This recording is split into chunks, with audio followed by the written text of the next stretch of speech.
whoever is asking you to tell the truth, whatever you know, and if it is true.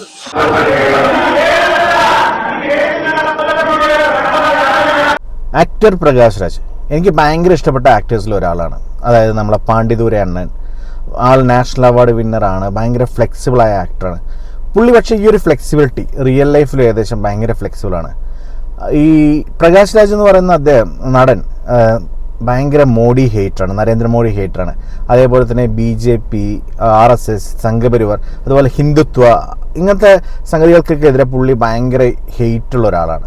അപ്പോൾ ഈ പറഞ്ഞ സംഗതി, അതായത് Narendra Modi, BJP, RSS, അതുപോലെ ഹിന്ദുത്വം, ഇതിനൊക്കെതിരെ ആരെങ്കിലും നിൽക്കുന്നുണ്ടെങ്കിൽ അവർക്കൊക്കെ പുള്ളീൻ്റെ സൈഡിൽ നിന്ന് ഭയങ്കര സപ്പോർട്ടായിരിക്കും. മുമ്പ് പുള്ളി ഭയങ്കരമായിട്ട് സപ്പോർട്ട് ചെയ്തതാണ് രാഹുൽ ഗാന്ധി, ഇപ്പോഴും ഭയങ്കര സപ്പോർട്ട് ചെയ്യുന്ന ഒരാളാണ് രാഹുൽ ഗാന്ധി. അതുപോലെ ആം ആദ്മി പാർട്ടി. ഇതൊക്കെ കഴിഞ്ഞ് ഇതിൻ്റെ ലേറ്റസ്റ്റ് ആയിട്ട് ഒരു അഡീഷൻ വന്നതാണ് നമ്മളെ CJP അഥവാ കോക്രോച്ച് ജനതാ പാർട്ടി എന്നുള്ളത്. ഈ പാർട്ടി അതിൻ്റെ കുറച്ച് ആൾക്കാർ, ഈ ഒരു സോ കോൾഡ് CJPൻ്റെ ആൾക്കാരെല്ലാം ഒരു മീറ്റിംഗ് കൂടി ഉണ്ടായിരുന്നു ബാംഗ്ലൂർ ഫ്രീഡം പാർക്കിൽ വെച്ച്. സോ അവിടെ പ്രകാശ് രാജ് പോവുകയും അദ്ദേഹം ആ ഒരു മീറ്റിങ്ങിനെ അഭിസംബോധന ചെയ്യുകയൊക്കെ ചെയ്തിട്ടുണ്ടായിരുന്നു. സംഗതി ഇങ്ങനെയൊക്കെയാണ് വെച്ചാൽ, ഈ പ്രകാശ് രാജ് ഇപ്പോൾ ചെന്ന് വിട്ട് നിൽക്കുന്ന വലിയൊരു ആരോപണത്തിൻ്റെ മുന്നിലാണ്. വലിയൊരു ആരോപണമാണ് പുള്ളിക്കെതിരെ വന്നിരിക്കുന്നത്. ചിന്നയ്യ എന്നൊരാൾ, ഈ ചിന്നയ്യനെ കുറിച്ച് നിങ്ങൾക്ക് അറിയുണ്ടാവുമോ? ധർമ്മസ്ഥല എന്നുള്ളൊരു സ്ഥലത്തെക്കുറിച്ചൊരു അലിഗേഷൻസ് ഇപ്പോൾ കഴിഞ്ഞ ഒരു കൊല്ലത്തിൻ്റെ ഉള്ളിൽ വന്നിട്ടുണ്ടായിരുന്നു. ഈ ധർമ്മസ്ഥല എന്നുള്ളത് അറിയാത്തവർക്ക് കർണാടകയിലാണ്, കർണാടക മംഗലാപുരം ഏരിയയിലാണ് ഈ ധർമ്മസ്ഥല വരുന്നത്. സോ അവിടുത്തെ ശുചീകരണ തൊഴിലാളിയായിരുന്നു. അപ്പോൾ ചിന്നയ്യ ഒരു അലിഗേഷൻ കഴിഞ്ഞ കൊല്ലം ഉന്നയിക്കേണ്ടായി. ഈ ഒരു ക്ഷേത്രത്തിനുള്ളിൽ, ക്ഷേത്ര പരിസരങ്ങളിലായിട്ട് 1994 മുതൽ ഏകദേശം 2014 കാലഘട്ടം വരെ ഏകദേശം 100-150 പേരെ കൊന്നു കുഴിച്ചിടുകയുണ്ടായി. അതിൽ മിക്കവാറും സ്ത്രീകളും പ്രായപൂർത്തിയാവാത്ത കുട്ടികളൊക്കെ ഉണ്ടെന്നുള്ളത്. പോലീസ് ഇതിൻ്റെ പേരിൽ അന്വേഷണം നടത്തി അതിനായിട്ട് സ്പെഷ്യൽ ഇൻവെസ്റ്റിഗേഷൻ ടീമൊക്കെ അവർ രൂപീകരിക്കുകയും ചെയ്തിട്ടുണ്ടായിരുന്നു. സോ അതിൻ്റെ മേലുള്ള അന്വേഷണം നടക്കുകയാണ്. ഈ ഒരു ഇഷ്യൂ ഭയങ്കരമായിട്ട് മീഡിയ അറ്റൻഷൻ കൊണ്ടുവരുന്നതിൽ പ്രകാശ് രാജും അതുപോലുള്ള വേറെ കുറച്ച് സോഷ്യൽ വർക്കേഴ്സ് ഉണ്ടായിരുന്നു, അവർക്കും നല്ല റോളൊക്കെ ഉണ്ടായിരുന്നു. ഇപ്പോൾ ഈ ചിന്നയ്യ എന്നുള്ള ആള് ബാംഗ്ലൂർ ഹൈക്കോടതിയിൽ ഒരു റിട്ട് കൊടുത്തിട്ടുണ്ട്.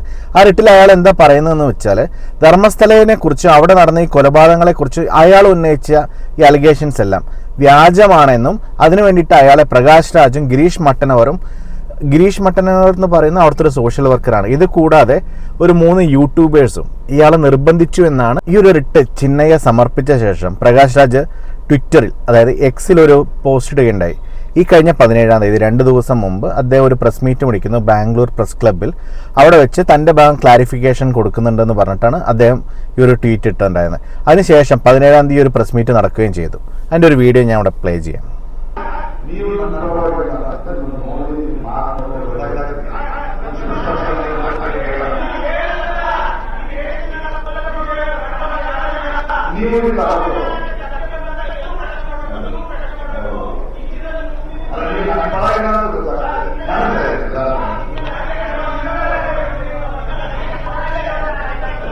ഈ ഒരു പ്രസ് മീറ്റിൽ മീഡിയ ചോദിച്ച പല കാര്യങ്ങൾക്കും പ്രകാശ് രാജ് തൃപ്തികരമായ മറുപടിയല്ല കൊടുത്തത്. അവരുടെ പല ചോദ്യങ്ങൾക്കും അദ്ദേഹം സ്കിപ്പ് ചെയ്യുകയും സൈലന്റ് ആയിട്ട് നിൽക്കുകയാണ് ചെയ്തിട്ടുണ്ടായിരുന്നത്.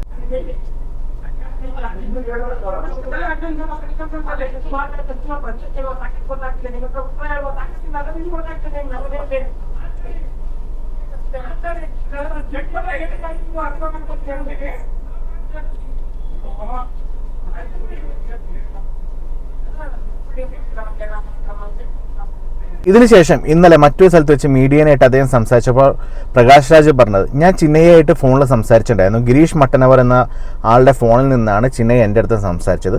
അപ്പോൾ ഞാൻ അയാളുടെ അടുത്ത് പറഞ്ഞത് ഒരുപാട് ത്രെറ്റ്സ് വരാൻ സാധ്യതയുണ്ട്, അതുകൊണ്ട് കയ്യിലുള്ള തെളിവുകളൊക്കെ SITൻ്റെ കൊടുക്കണം എന്നാണ് പറഞ്ഞിരിക്കുന്നത്.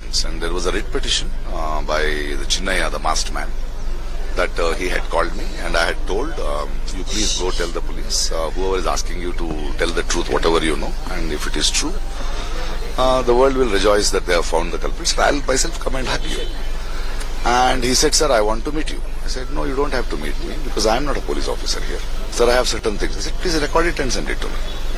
Immediately, as a citizen, what should I do? Because I get an information from a fellow whom everybody is thinking, having their own speculations. He is from Mandya.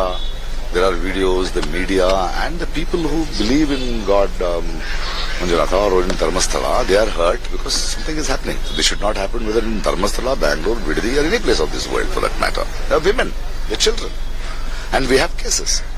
So I immediately knew There was Mr. Mohanty, whom I adore him and I respect him for his official work and of his investigative abilities. So immediately I contacted Mohanty and I said, this is the man. What language did he speak? He said he doesn't speak Kannada. I don't think that, what is the speculation in the media about him being Mandya? I think he's a Tamilian and he has an accent of Telugu. I'm coming and meeting you. I'm sending you the recordings. Then I went and met him. He said, thank you Prakash, this is a good evidence. You please erase it. If you get any other information, you let me know. After few months, then I kept asking him, what is it? He says, this is happening, this Bandlaguda, we have found some body, we have found some not tallying, we are preparing the report. But this guy is turning around. He is turning around and he is now saying somebody is pushing me. So further conversations don't have with him, even if you call. And I entered the matter. Now, when the media asks, because I am always just asking, so the media asks, there's 200 crores involved, because that is what he has said in the petition. Prakash രാജിന് പൊതുവെ മീഡിയകളുടെ അടുത്തൊരു താല്പര്യക്കുറവുണ്ട്. അതിനാൽ തന്നെ അന്നത്തെ press മീറ്റിൽ അദ്ദേഹത്തിന്റെ അടുത്ത് ചോദ്യം ചെയ്ത മീഡിയകളെല്ലാം ഗോദി മീഡിയ എന്ന് വിളിച്ചുകൊണ്ട് അദ്ദേഹം നിറയെ ട്വീറ്റുകൾ ഇപ്പോൾ ചെയ്തുകൊണ്ടിരിക്കുന്നുണ്ട്. ഗോദി മീഡിയ എന്നാൽ ഗവൺമെന്റിനെ സപ്പോർട്ട് ചെയ്ത മീഡിയകൾ. ചിന്നൈ ബാംഗ്ലൂർ ഹൈക്കോടതിയിൽ സമർപ്പിച്ച റിട്ടിൽ എന്താണ് മെൻഷൻ ചെയ്തതെന്ന് വെച്ചാൽ, ധർമ്മസ്ഥല എന്ന ആ ക്ഷേത്ര കോംപ്ലക്സിനെ കുറിച്ച്, അവിടുത്തെ ഭരണാധികാരികളെ കുറിച്ച് ഒരു കോൺസ്പിറസി നടത്താനായിട്ട് മൊത്തം 200 കോടിയുടെ ഒരു പ്ലാനാണ് പ്രകാശ് രാജ് ഈ പറഞ്ഞ കുറച്ച് ആൾക്കാരും ചേർന്ന് തയ്യാറാക്കിയിരിക്കുന്നത്. അതിൽ തന്നെ പ്രകാശ് രാജ് ചിന്നയ്ക്ക് 50 ലക്ഷത്തോളം രൂപ വാഗ്ദാനം ചെയ്തിരിക്കുന്നുമെന്നുമാണ്. എന്തായാലും ഈ ഒരു കേസിൽ ഈ വരുന്ന ജൂൺ 29 പ്രകാശ് രാജിനോട് കോടതി നേരിട്ട് ഹാജരാകാൻ പറഞ്ഞിട്ടുണ്ട്. എന്തായാലും നമുക്കതിന് ശേഷം ഈ കേസിൽ കൂടുതൽ ഡെവലപ്മെന്റ് അറിയാം.